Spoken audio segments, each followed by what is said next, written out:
Good evening, fight fans, and welcome to Bally's Twin River Lincoln. Welcome to Swerve Combat, and welcome to CES Boxing Homecoming. Michael Parenti, joined once again by my broadcast partner, the iconic Sucre Ray Oliveira. This is the first time we've been ringside for pro boxing here at Bally's since November of 2022, so it's been a long time coming to have pro boxing back here in Lincoln, Rhode Island, and of course, back on Swerve Combat. We have 5 exciting bouts to bring you tonight, including our main event featuring Alejandro Paulino from New London, Connecticut, taking on Esteban Falcao. This is going to be Paulino's first shot at a title. The WBC Silver U.S. Lightweight Championship, the vacant belt, is on the line tonight in our 8-round main event. And of course, if you look at the rest of the card tonight, the return of King Kevin Walsh, moving up in weight to try to take his second New England title, this time the lightweight belt, against Matt the Man Testori, making his long-awaited comeback. And of course, Wilson Mascarenas of New Bedford returning to Twin River for the first time in quite some time.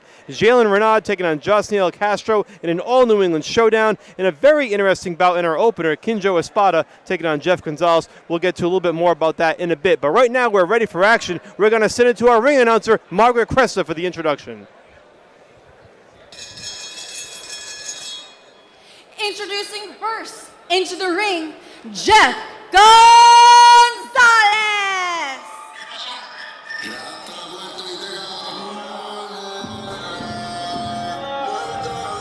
Once again, you're watching us on Swerve Combat. Ray, we've seen Jeff Gonzalez make a comeback after almost a 5-year layoff.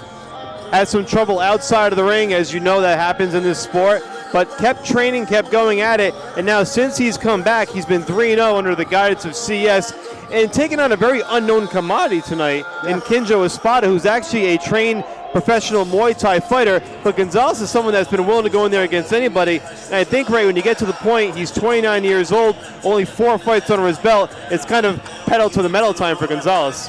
I love Gonzalez. We've seen him fight before. The young man, he comes out to fight.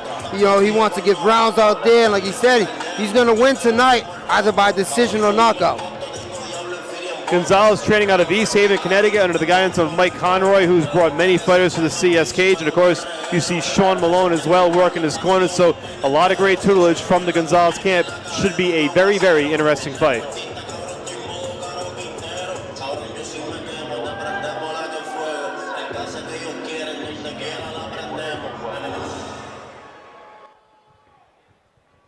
Introducing next into the ring, Kinjo, the one, Espada. Ray, when you have the nickname The One, you better really deliver in your first pro fight. This is going to be the professional boxing debut for Kinjo Espada, fighting out of Pawtucket. He's trained by Brian Johnson, who is also managing his career. Brian Johnson, of course, has worked with Marcus Bates and some other fighters in the past. Espada, a relative unknown in this neck of the woods. You know, he's born in San Diego, moved around a lot. He's born to an Italian father and a Vietnamese and Filipino mother, so very well versed in a number of different cultures. Took up Muay Thai at a young age, actually qualified for the U.S. Olympic team prior to the 2020 Summer Games. When the Olympics were postponed due to COVID and scheduled for 2021, he decided to go back to what he calls his first passion, boxing. But this is a very, very tough fight for a pro debut to go in there with someone who is 4-0 and is well established. There's going to be a high level of confidence from this camp. Either his manager's doing a great thing or he's doing the wrong thing. You never seen a guy with his pro debut come out and fight a guy like Jeff Gonzalez, who's 4-0, and he has 2 knockouts on his record.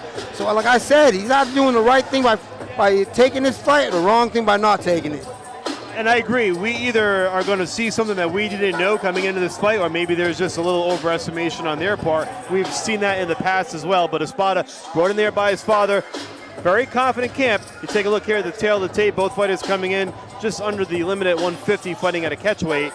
Very interesting bout. Espada just 22 years of age. A little bit of a height advantage for Gonzalez. We'll see if that plays out in the first fight. I'm very excited to see it. Let's get it back up to Margaret Cressa for the official fighter introductions.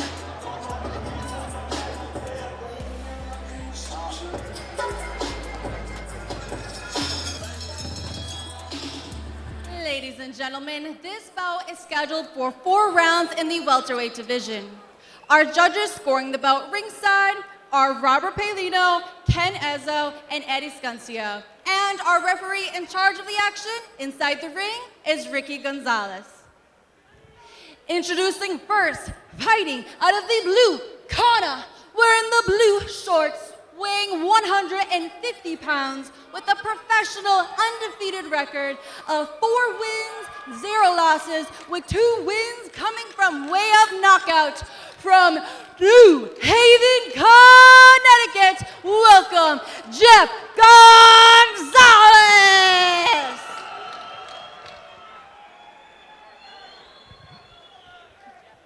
His opponent, fighting out of the red corner, wearing the black trunks, weighing in at 148 pounds, with a professional record, tonight making his pro debut. From Pawtucket, Rhode Island, welcome, Kinjo, the One, Espada!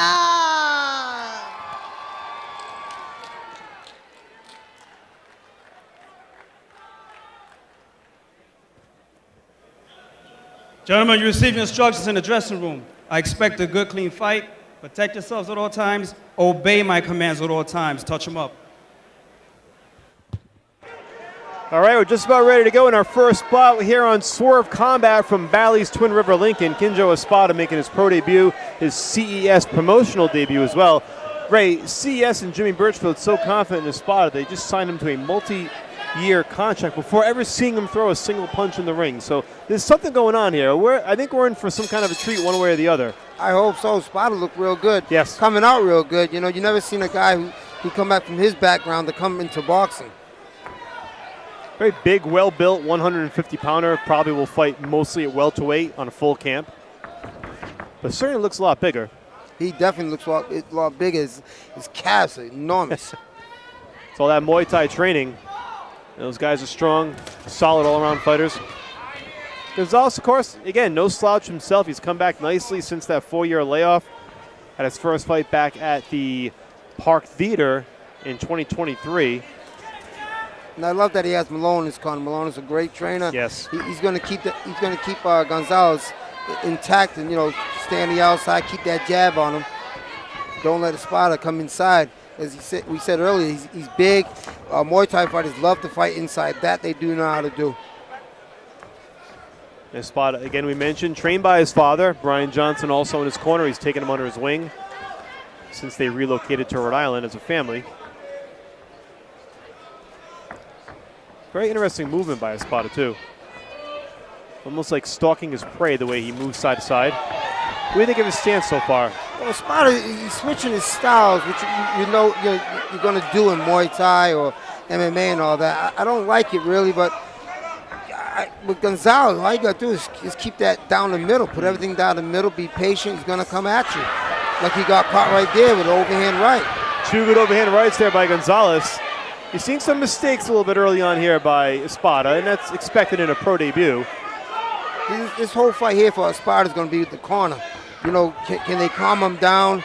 Can they get him to do the right things? You know, like I said, it's dangerous taking Gonzalez, who already has 4 boxing fights. Espada, we don't know how many really boxing fights he has. No. He said it's his love coming back to it, but have we seen him in the amateurs? According to his camp, he only had 1 amateur boxing fight, 62 Muay Thai fights. That's a big difference. It's a hell of a difference. So he is patient, but here he goes switching again. Off that switch, he's going to catch him with a square. When Espada squares up, all Gonzalez got to do is come straight down with that right hand. Final 30 seconds here of the first round. It's scheduled for 4 in the welterweight division. Espada in the black trunks, Gonzalez in the blue. Again, Espada, as soon as he gets inside, he switches back into his right hand stance.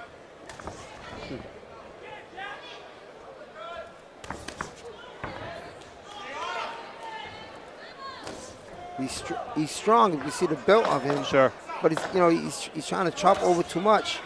He's going to get caught with his own left hook. He's trying to land that overhand right. That little left jab coming out. There it is he goes. again. He's squaring right up. 1 round in the books. That round there, I gave that to Gonzalez. You know, he's very patient, letting Espada come in. Espada's, you know, he's switching styles. And my thing is, when I see a fighter switching styles, they're not confident what they want to do. You know, call me wrong, call me right. That's how I feel. No, that's a very interesting perspective on it, Ray. So some fighters may switch to throw the opponent off balance. And you say sometimes it's just a lack of confidence in the fighter, which may very well be the case here for somebody for the first time getting in that ring as a pro boxer against someone who's a little more established. Gonzalez had a pretty good amateur background, not an extensive deep background, but certainly more than what Espada has. Yes, he had more than one fight. Right. as an amateur. You know, with Malone in his corner, I think Malone's going to tell him, look, just stay back, let him run in. As soon as he runs in, put that right hand right over the top and come with a left hook. For Espada, you know, he's got to try to work his way in, not walking his way in. He's got to jab his way in. What's interesting to me here as we get ready for round number 2 is Gonzalez also fought a pro Muay Thai fighter in Jason Verdugo and scored the win by knockout. He's probably thinking, why do these Muay Thai guys keep picking on me? I've already got rid of one of them. Espada came out with a little bit more emphasis out there. He's throwing punches, but you know he's still letting it. He's still switching it. As soon as he gets inside, he wants to switch that feet. Round number 2 scheduled for 4. Once again, you're watching CES Boxing Homecoming on Swerve Combat. Michael Parenti and Sucre Ray Oliveira here for the next few hours, bringing you all the action. Gonzalez ate one there. Nice exchange here in the corner. Yep. Espada caught him there with a wild right hook. Espada's bending down. He's going down to Espada's height. Gonzalez, I mean, he's going down and he get caught with that 3-4 with the left hook or right hook. There goes Espada again with that looping right hand, not trying to work the body. Gonzalez is in the wrong spot. He's got to stay long. Keep that jab on him. Oh, we always talk about having a height advantage, but it is not an advantage if you don't use it. Yes, exactly. You use it by keeping that jab in his face. And like you said too, Ray, prior to the fight, these Muay Thai fighters love to fight on the inside. And that's where you don't want to be. He's used to fighting inside. And that's really the way that Espada will win the fight, is if he's able to get close enough to Gonzalez, which so far he's been able to do in this round, at least better than the first round. See, he's letting Espada walk into him, getting too close. Fights ain't won by one punch. It's won by combinations. These fighters are not Mike Tyson. We'd love them to be. Sure. You find one of those diamonds in the rough, go a long way. And CS hoping that they found one in Espada, who they just signed to a multi-year contract, and here he is making his debut against a very tough Jeff Gonzalez.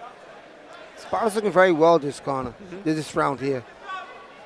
And the Gonzalez is allowing that. He's allowing Espada to walk in without putting that jab on him. As soon as he gets close, he's digging that body and coming over that with that left hook or right hook. Referee Ricky Gonzalez on top of the action. They'd like to see a little less clinching. Nice right hand now. That time Gonzalez punching down. Exactly. He waited, missed, and connected. And that's that advantage you talked about. Don't fight down to the shorter opponent's level. See, he's letting the Espada right now walk in too close. That jab should be on him. Oh, nice beautiful left hook by Espada.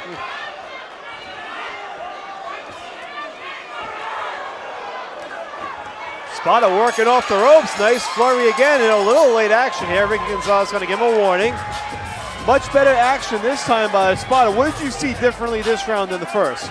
Well, Gonzalez is allowing Espada to walk in and getting closer. Instead of the first round, he had that jab on him. He was making him take something for coming in.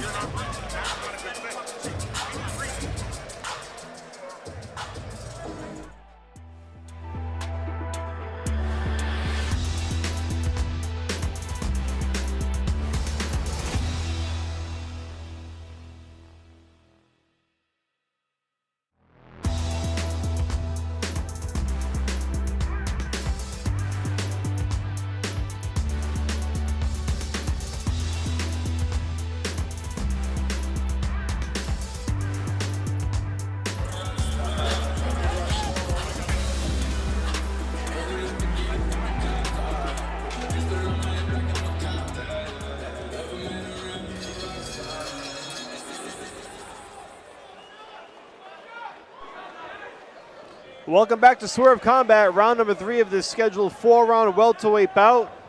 Kinjo Espada taking on Jeff Gonzalez, and Michael Parenti and Ray Oliveira bringing you all the action here from Bally's Twin River Lincoln. Much better second round for Espada.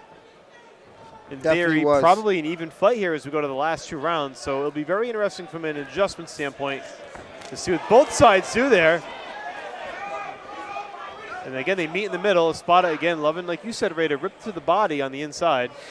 Gonzalez allowing Espada to come in. I mean, the Muay Thai fighter, that they love to fight inside. As you can see, a lot of times, you know, they're taught as Muay Thai, when you're inside, continue fighting.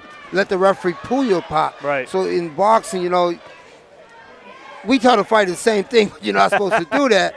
So Espada's continuing punching with, hey, let him do what he's got to do. I'm with you on that until the referee says otherwise. Keep throwing those shots. There's Gonzalez trying to use that jab, use that reach to his advantage. Oh, again, beautiful Espada jumping left hook.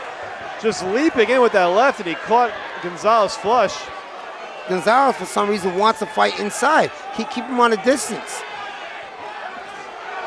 Nice right hand out by Gonzalez. When he uses them long punches, them 1-2s right down the pipe, he's got it, but he's allowing Espada to come in tight. And this is where, if you're Gonzalez, Ray, maybe you mix in an uppercut or two and Espada's on the way in. That sometimes can slow the progress. Easier said than done. But he's sticking his head up high. Yeah. He drops some hands, and he's trying to rumble inside the middle. You should just keep him on the outside of that jab. Let him rush in. See, there was an uppercut right there, beautiful. When Espada jumped in, he hit him with a left uppercut. Yep. There's that potential weapon for Gonzalez that could maybe stem the tide here. But Gonzalez, again, going to the body. But that's exactly where Espada wants him to be. He's falling right into Espada's game plan. Under a minute to go in round 3.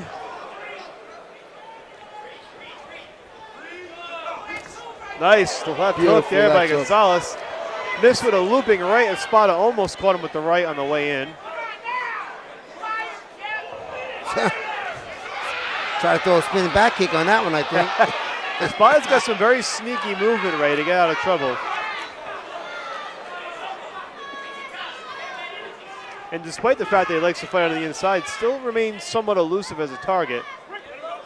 It's a good combination of skills.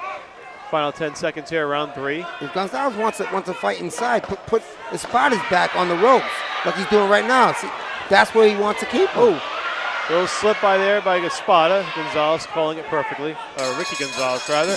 And that's the end of round number 3. So again, Ray, you're seeing Espada making his way on the inside, doing what he has to do. Again, a pretty good round for the debut fighter. That round there I gave to Gonzalez. He did fight inside, as you saw right there, but he was connecting with the better shots. He was coming around, fighting his height. So Espada was mostly trying to grab and hold and punch, which, you know, Muay Thai fighters do. But Gonzalez definitely looked better that round. I gave him that round there. I gave it two rounds to 1 for Gonzalez. See, that's where he wants to keep Espada, on the ropes. In the middle of the ring, you're keeping your head up high and you're vulnerable for them wild punches. You see, he's allowing him to run it, and there he goes, high. One more round to go here in this opening bout on Swerve Combat. We thank you once again for joining us.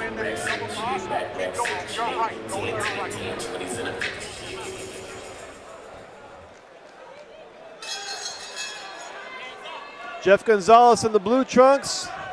Kinjo Espada in the black, ready for one more round. To me, I think if Gonzalez wins this round here, he might just get a draw. That could very well be the case. It's very tough to decide how the judges may have seen round 3. You and I, you know, we saw it from different perspectives. I'm not sure that I disagree with your take on it, because I think Gonzalez did do a better job there, adjusting to Espada fighting on the inside. Gonzalez continuing to want to fight inside. I mean, he's got that 6-foot reach and long reach in the hands. Why allow him to come inside? He wants to fight inside. I will mention our good friend Peter Zimbo reminded me that Ricky Gonzalez just reffed that big Anthony Joshua fight in Saudi Arabia. So yes, nice to see him back here in Rhode Island. Definitely. It's good to see, you know, one of our own referees out there refereeing such a big fight. Massive fight, absolute massive fight. Great assignment and a great job by Ricky Gonzalez that night. Also, again, doing a great job tonight as well. He always does a great job. Gonzalez trying to get that separation right, and it's tough because Espada comes right in on the inside. That's exactly what Muay Thai fighters do. Yeah. They want to get inside and, use their grappling and grabbing. Is that lead jab? Now you're seeing Gonzalez trying to work that reach. He's finally starting to listen to his corner, I believe. Gonzalez trying to dive in with that overhand right. A little slow on the draw. Espada again now on the inside, and there he goes with a 4 or 5 punch combo. Now you're seeing a lot of this too, Ray. Getting tangled up here. He's getting tangled up. He's allowing the rush inside. I mean, keep that jab on him. I can see Gonzalez got a little bit more wind than Espada. So he's letting him walk in without putting that jab on him. There's no reason to wing that right hand. Throw it straight down the middle. Espada doing a good job seeing it coming. He's been able to get out of the way of most of what Gonzalez has thrown, and he's done his best work on the inside, as we've mentioned. Right there, he wants to keep that jab on him. Espada just jump right in. There he goes, switching again. If you're going to switch, throw a punch off it. Very good action here in this opening bout on Swerve Combat. Once again, Michael Parenti and Sucre Ray Oliveira bringing you all the action. Gonzalez fighting a better fight this round here. Much better. He's keeping that jab. He's staying tall. He's on the move. Punch and move. I think depending on these last 20 seconds, Gonzalez might eke this one out, Ray. I believe so, my opinion, but I got him definitely winning this round here. But it takes one punch to change the fight. 10 seconds. Espada got to do something here. Let it all out. And that'll do it. 4 rounds in the books. Kinjo Espada in his pro debut against Jeff Gonzalez. A very interesting fight. Tough to score some of these rounds. Some of this action was very back and forth throughout. You and I think that Gonzalez may have just eked this one out by a nose, and we'll see how the judges scored as well. As you mentioned in the pre-fight build-up, just a very interesting fight in general for Espada, coming in with only 1 amateur boxing bout and taking on, in his pro debut, a fighter with 4 pro fights under his belt in Jeff Gonzalez. And I think perhaps in their first fight with CES wanted to make a statement. If you come out there and beat a guy like Jeff Gonzalez in your first pro fight, it really sets a trajectory. It also sets up a lot of pressure in ensuing bouts as well. So it'll be interesting to see what happens here if he does not get the decision of what direction they go in, and once they circle back and get him back in the ring. But we don't really know what that decision is going to be just yet. I thought I saw some nice things from Espada, some things that also you got to work on as well. We saw a bunch of things he could work on. We see all these fighters with 4 rounds that come out. They all got a bunch of things on, but Espada also showed us that he has the ability to be a boxer. Yeah. I mean, he was in there.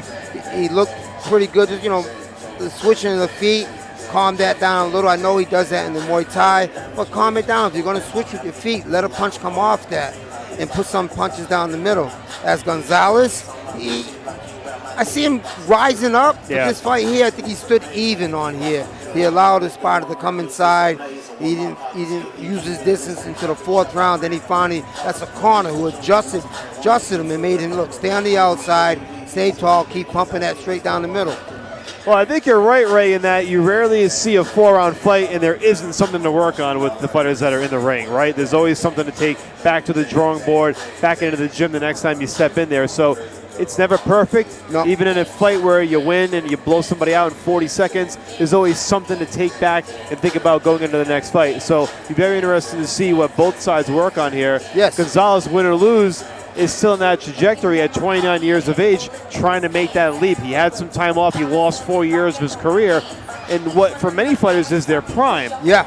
And in this day and age, I think in the 30s can still be prime for fighters, how fighters train and the diets that they work on now and all the other training methods that have improved so much over the years. Is a different game now. So certainly by no means is Gonzalez heading in the other direction. But, this again is a make or break year. He had 3 fights last year.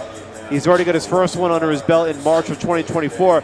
You could see him 2 or 3 more times and start to be in the conversation for bigger fights, and that's really where it starts. Yes. Definitely. Now with Kinjo Espada, we'll see what happens here, but we're just about ready to find out who won this bout. I believe now we finally have a decision, so let's send it with that said back up to Margaret Cressa, who's going to find out and tell us who the winner is.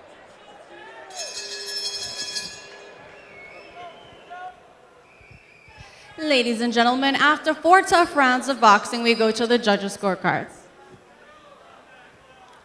Judge Eddie Scancio scores the bout 39-37 in favor of Gonzalez. Judge Robert Paulino scores the bout 39-37 in favor as Espada.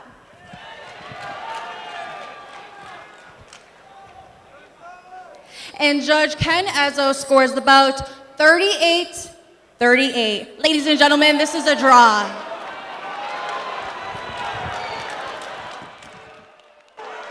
Ray, you said that would be a possibility, and I had a feeling when they had the 2 cards going either way that the third judge would see it even, and they did. And, of course, 39-37 on each card for the fighter, and then 38-38.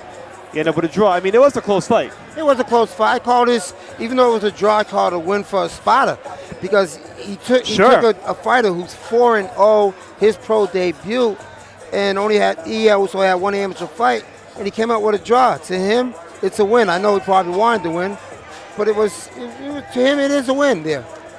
Not bad at all. We're going to stab more with you. Stay with us here on Swerve Combat.